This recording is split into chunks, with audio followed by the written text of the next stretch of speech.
Alright, grade 8, I hope that you're doing well today. In today's session, we are studying poetry.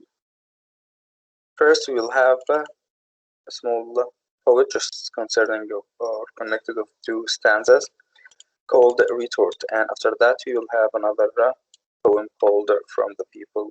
Yes, also two stanzas. For the summary of this poem, this selection consists of poems about intelligence. If you can remember, we have already studied some reading comprehensions concerning intelligence. And also, these poems are concerned or talking about intelligence. Hussein, can you read, please?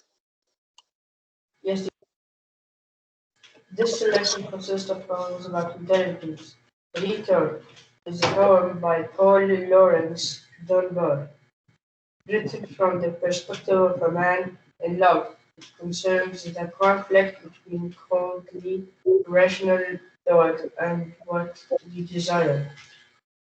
Okay, what is the meaning of retort? Retort in first means when someone says something and you just try to say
Grade 8, can you hear me?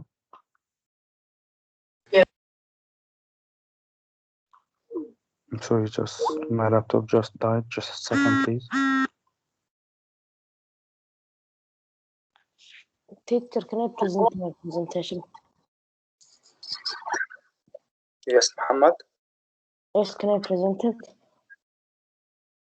Yeah, you can present it after we finish. I have no worries. Okay. So, once again, we're speaking about the first poem we are studying today, page 418. It's called a retort. Retort means when something or someone says something and you just reply to it with a smart reply. That's called a retort. So, in the poem Retort, it's a poem by Paul Laurence Dunbar. In this poem, it was written from the perspective of a man in love, so a romantic one. Yet it's a romantic poem, yet it concerns the conflict between coldly rational thought and what we desire. Coldly rational thought and what we desire. Meaning that what we say to people, on the other hand, you have something you desire or you wish to say instead of that. Like, for example, when someone dear to you, someone very, very close to you, tries to tell you something smart or tries to just make fun of you or tries to do whatever he speaks or says, you just reply to him because you are closely connected to him. You just, okay, yes. But inside you, you have another thing that you want to say, but you don't say. Okay? So that refers to the concern of the conflict what the conflict happens when you have someone who's totally connected to you and you reply to something rational other from just what you desire. Desire means what you want. On the other hand, continue saying please.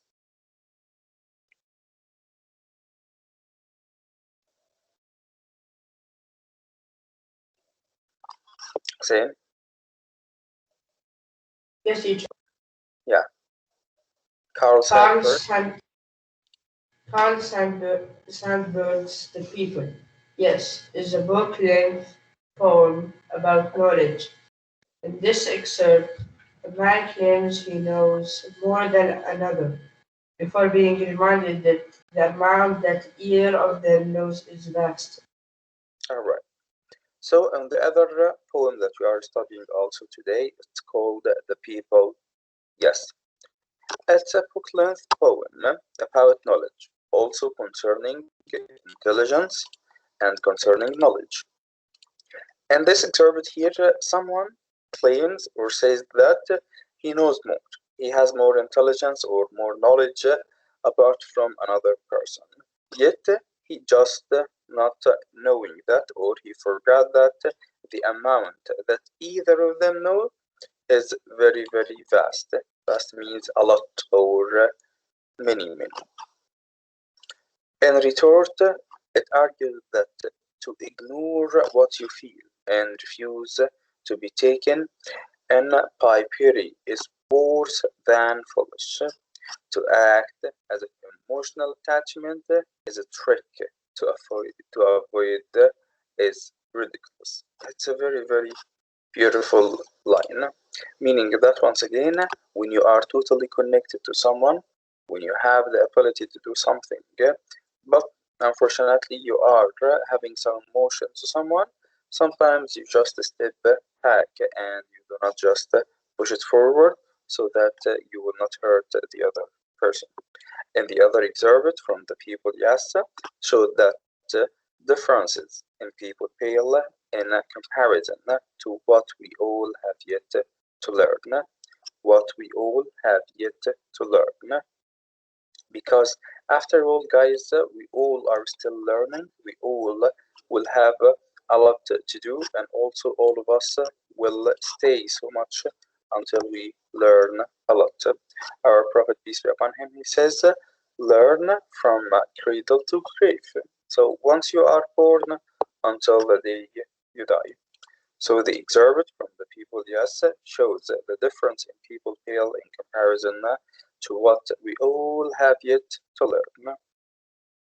Due to its simplicity, it may trick students as insistive that the claim itself, the white man knows all things, the red man does not more. Students go unchallenged. So it means that it doesn't matter whatever your skin is. You are white, you are red, you are American, you are Indian, you are English, you are from Europe, from Africa, wherever you are. Okay, all people have some sort of knowledge, and all of them must share this knowledge, not just try to make fun of the other according to his race. That's not acceptable.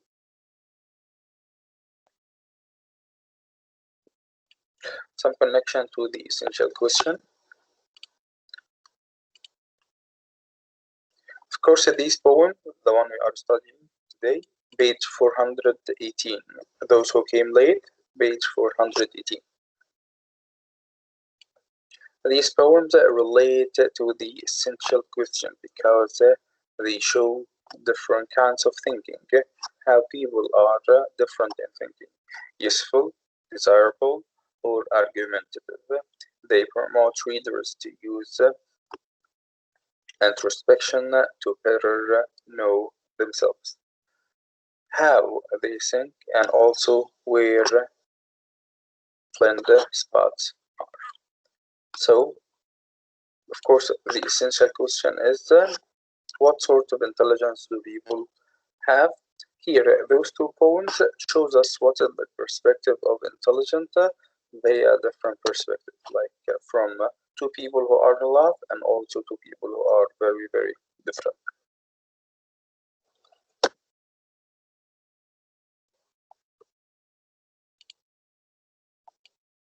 connection to the performance task. Small group learning. Okay, we shall do that later.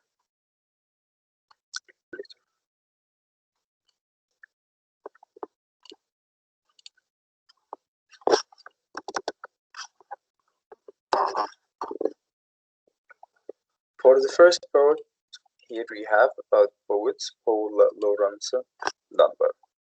Muhammad Latibi, can you read please? Yes. Paul Lawrence Dunbar from here. Yes.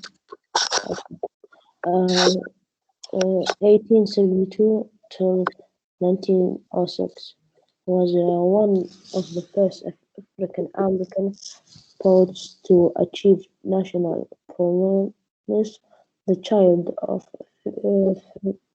freed slaves from Kentucky. Dunbar often wrote stories and poems about plantation life, many of which were written in dialect, this, despite being a fine student. Dunbar could not afford to pay for college, so he took a job as an elevator operator. In 1893, Dunbar self-published a collection of poems called "Oak and Ivy" to help pay the publishing costs and gain an audience for his poetry. He sold the book for $1 to people reading in his elevator. Alright, we are speaking about our first poet is called or named Paul Lawrence Dunbar. He was one of the first African American, of course, poets to achieve national prominence. The child of freed slaves from Kentucky, Dunbar often wrote stories and poems about plantation life, many of which were written in a delicate. Despite being a fine student, Dunbar could not afford to pay for college. Consequently, he took a job as an elevator operator. In 1893, Dunbar self-published a collection of poems called Oak and Ivy to help pay publishing costs and gain an audience for his poetry. He sold the book for $1 to people riding in his elevator. So he was working inside the elevator.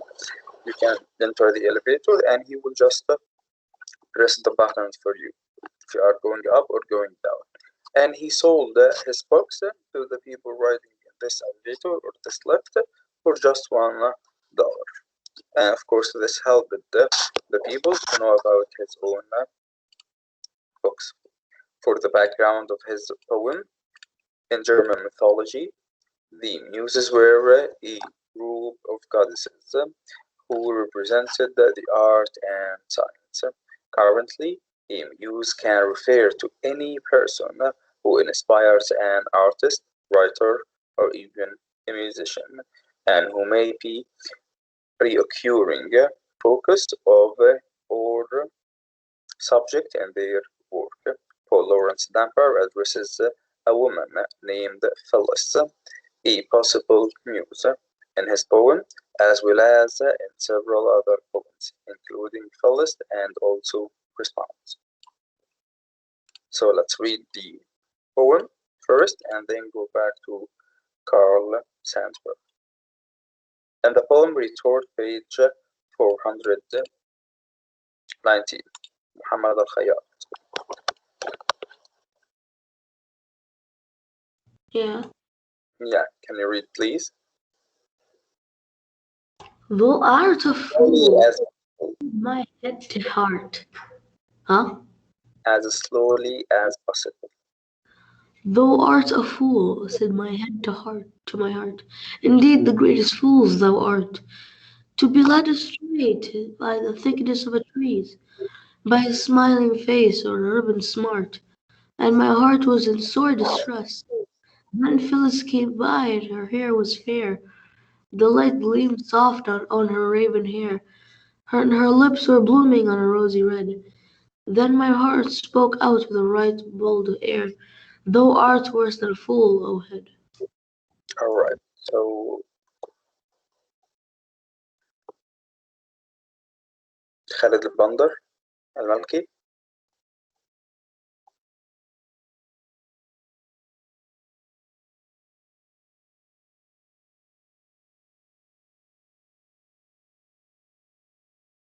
خالد الملكي. Hello.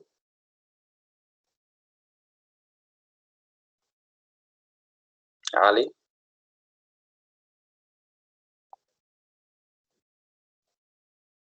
خالد الخليفة. زهير.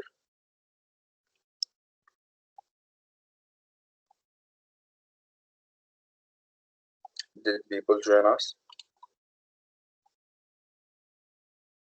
You unmuted to hear, but we still cannot hear you.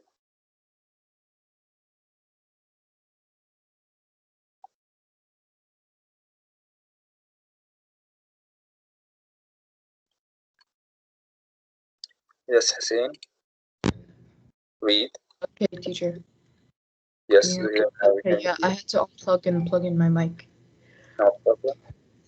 Okay, do I read the highlight? Okay, thou art a fool, said my head to my heart. Indeed, the greatest of fools thou art, to be led astray by the trick of a trees, by smiling face or a ribbon smart.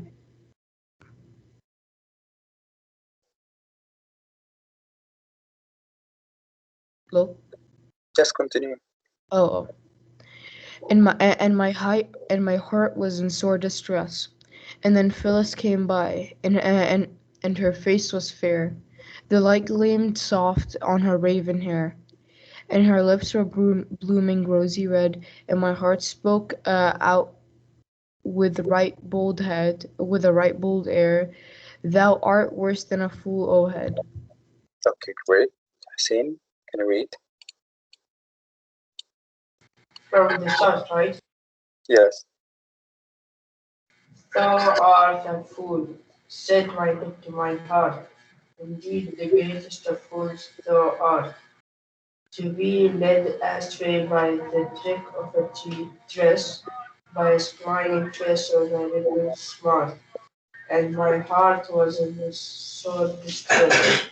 Then Phyllis came by, and her face was fair. The light gleamed soft on her raven hair, and her lips were blooming a rosy red.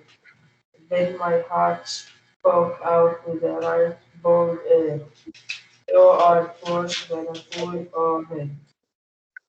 Okay, that's great. Hamad Al-Otaibi.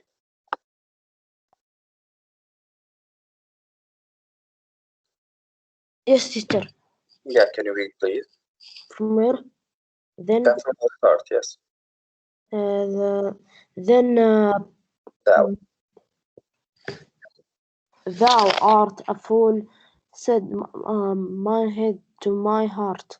Indeed, the greatest of fools thou art, to be led astray by the trick of a truth, by smiling a face or a ribbon smart, and my heart was in sore distress.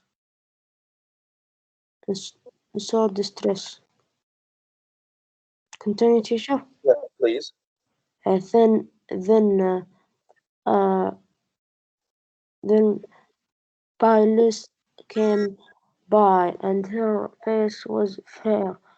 The light gleamed soft on her raven hair, and her lips were blooming rosy red.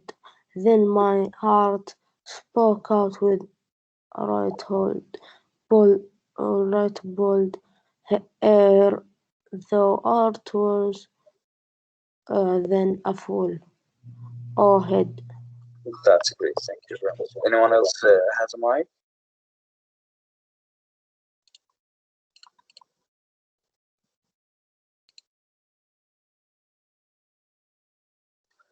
So you can't marry as teacher. Okay.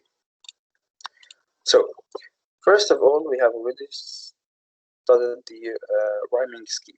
Okay. So thou art a fool, said my head to my heart. Indeed, the greatest of fools thou art, to be led astray by the trick of a tress, by a smiling face, O ribbon smart. And my heart was in sore distress. Then Phyllis came by, and her face was fair. The light gleamed soft on her raven hair, and her lips were blooming a rosy red. Then my heart spoke out with a right bold air, thou art worse than a fool, O head. So, in this poem in front of us, just two stanzas, each stanza 5 lines. And of course, if we come to the rhyming scheme, can anyone tell me about the rhyming scheme? Do you remember the rhyming scheme? Yes. Yes. It's when you have like two sentences have the same ending. Yes. So, rhyming scheme always starts with the letter A. Always the first line is be giving the letter A. If the second line is exactly at or rhymed with the first one, it will take A. If it's not, then it will take P. The second line, does it rhyme with the first? Yes. So it's also A.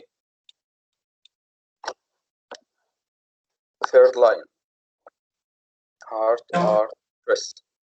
No, it doesn't, so it's B. Smart, does it rhyme with the above? Yes, it takes A.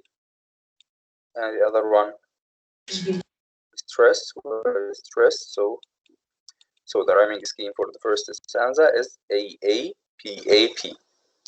A A P A P. So let's paraphrase that. So thou art a fool, although art is a fool, said my head to my heart. So art here refers to all sorts of art, which is the art of replying. Okay, because replying to people is considered to be an art. So you have the art of replying, the art of portraying your own opinion, not just the art that is drawn, or the art of writing, or the art of something read or seen, but the art of response. Though art a fool, although that the art of response is a fool one, said my head to my heart. Indeed, the greatest of fool thou art. Indeed means really, that's a fact, it's the greatest of fool, meaning that it's the most stupid thing. Just imagine, always while speaking to someone, you just wish if you can go back in time and alter your reply or your response. I wish that I didn't say that and I said something else, especially when someone is trying to make fun out of you. You just wish to say something else, another or other from that you have already said. To be led astray by the trick of a tress. Led astray meaning that to go away or just to be not concentrating by 100%, even with a trick of a tress, just like a braid of hair, by a smiling face or even a ribbon smart, meaning that by any sort of distracts, you just like that go away, you do not concentrate, and by not concentrating, then you will not say something smart, but you will say something dumb, which you will later regret. And my heart was in sore distress. And because I didn't reply well, my heart was heavy. My heart was feeling so bad that I did not reply well. Then Phyllis came by, and her face was fair. So fair here. First, let's start with the rhyme scheme. Fair takes what? The rhyme scheme for this line is what?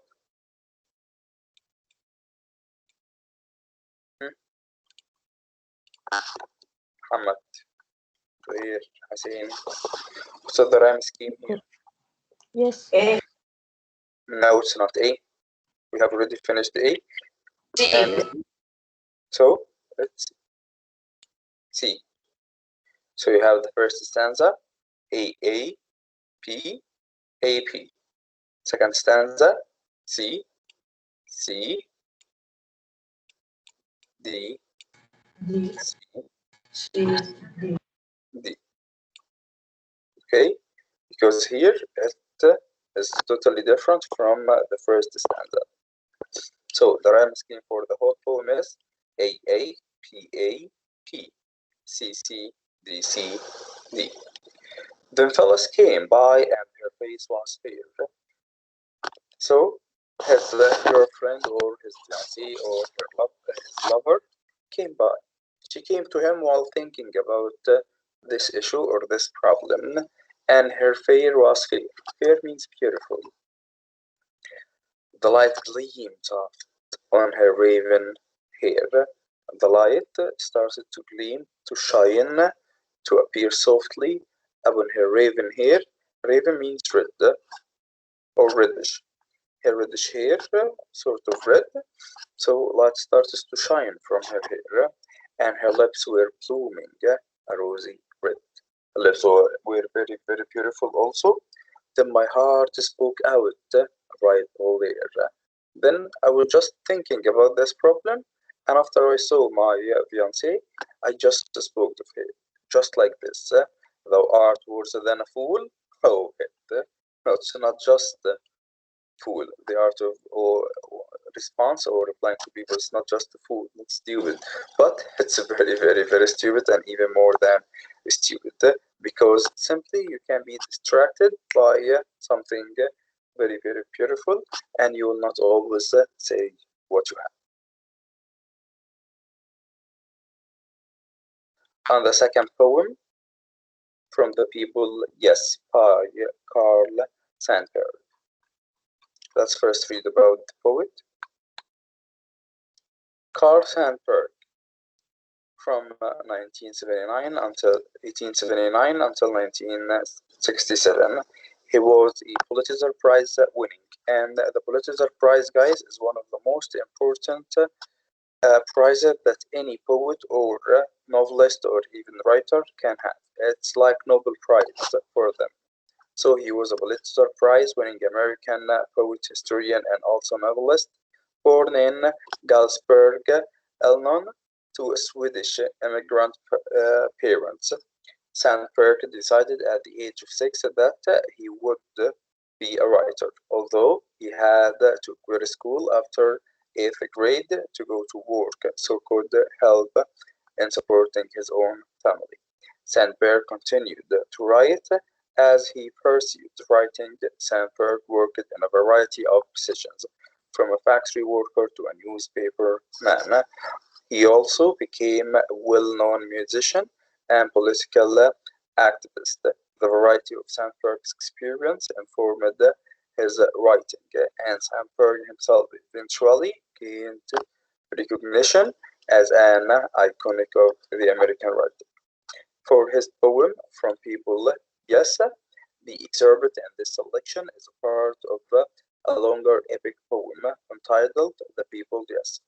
Carl Sandburg in that wrote this 300-paged poem in 1930s during the height of the Great Depression. Of course, of the Great Depression, it was around the whole world because the economy of the whole world was affected badly, and that led for many people to die out of poverty and hunger.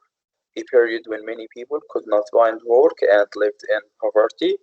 As a whole, the epic poem praises the pers- perseverance and also triumphs of the American people. And the American people at that time had the ability to deal with the Great Depression. So, from the people, yes, by Cal Tamper. Just civil line stanza. Hamad al-Khayyat, can you read? The white man drew a circle in the sand and told the red man, "This is what the Indian knows," then drawing a big circle around the small one. "This is what the white man knows." The Indian used to stick and swept an immense ring around both circles. This is where the white man and the red man know nothing. Nice. Where Okay. did the red man come from? What? What do you mean, red man? What do I mean by the white man? The white man and the red man. Okay, I'll tell you once we finish with Hussein.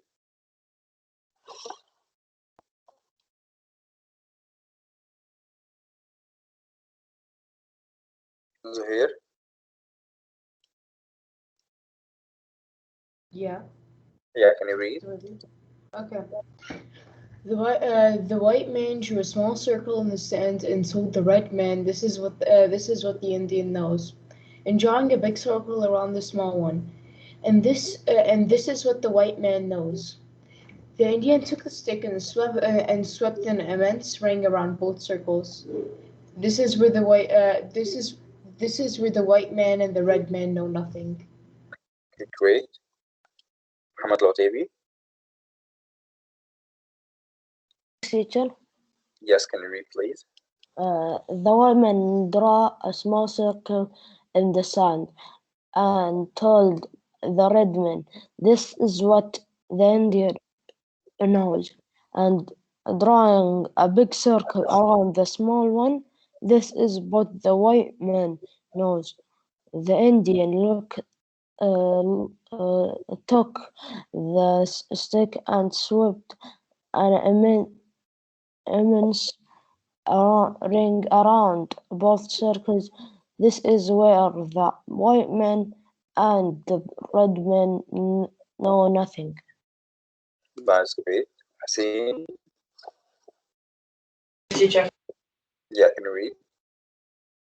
The white man drew a small circle in the sand and told the red man, "This is what the Indian knows." And drawing a big circle around the small one, "This is what the white man knows." The Indian took the stick and swept an immense ring around both circles. This is where the white man and the red man know nothing. That's great. Turkey. Mashal. Faisal. Usama. Ali. Muhammad Al-Falih. Anyone else who still has a mic?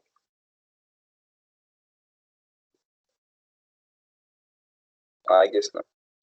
Alright, so it's a pretty cool and smart poem. Speaks of smartness. So we have here in this scene, we have two people are speaking, the white man and the red man. Of course, the white man in this poem resembles the American man, and the red man resembles the American Indian man. Of course, after Christopher Columbus discovered America, men from Europe started to immigrate towards America.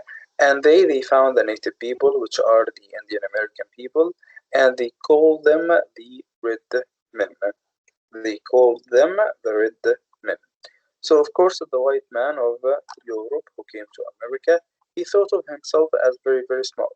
So, while two people are standing together, a white man and a red man, so the man will just draw a circle and tells the red one, this is what the red man knows. So, that's for you, Indian people. So, that's your knowledge. And is the white man's knowledge. So our knowledge is greater than yours. On the other hand, we found out that the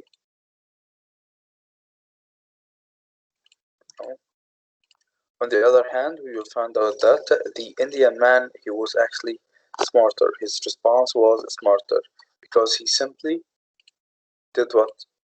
He just took the stick and he just drew a very big ring around both of the circles.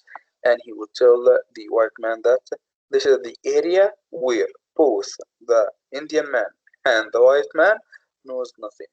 So what we don't know, meaning that we still have a lot and a lot and a lot to learn. So it's not about your knowledge or my knowledge.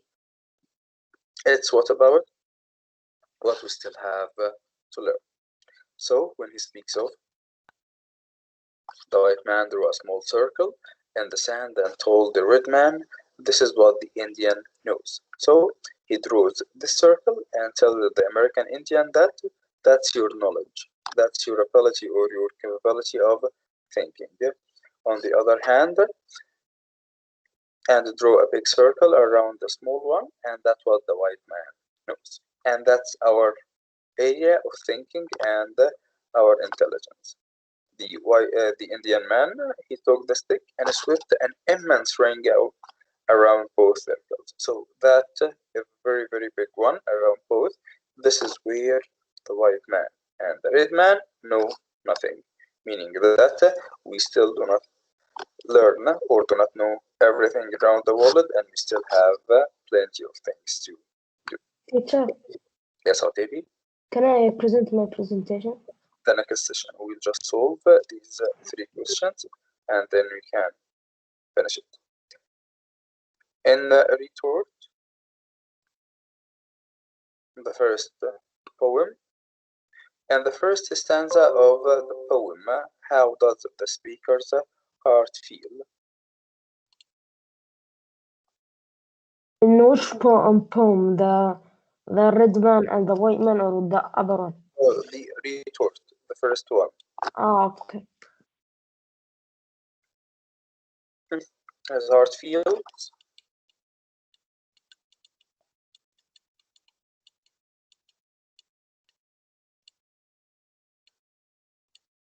His heart feels distress. So if you go back here to the poem, and my heart was in sore distress. My heart was in sore distress. Teacher, can you post this on Coursera? Yeah. Okay. Thank you. And the second question, how does the speaker describe Bella's face? Her face was fair one means beautiful. Fair means beautiful. What kind of air does the speaker heart speak with? He speaks with a bold air.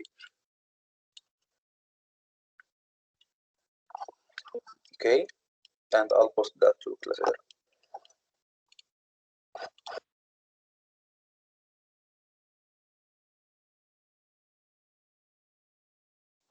And I'll post the answers to Coursera now. Any questions so far, grade 8? No, teacher. Okay, see you next session.